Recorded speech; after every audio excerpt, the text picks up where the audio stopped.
நாளை என்றும் நம் கையில் இல்லை, நாம் யாவும் தேவன் கை பொம்மைகளே.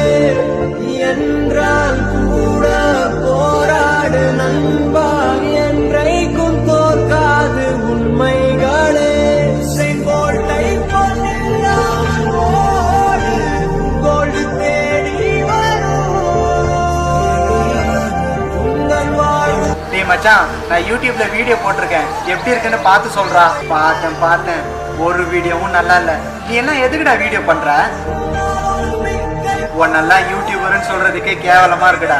ஏமா ஏன் யாருக்குமே என்ன பிடிக்கவே மாட்டேங்குது? ஏன் என்னால எதுவுமே சாதிக்க முடியாதா? அழாதடா கண்ணா, ஒரு நாள் இல்ல ஒரு நாள் நீ கண்டிப்பா சாதிப்ப.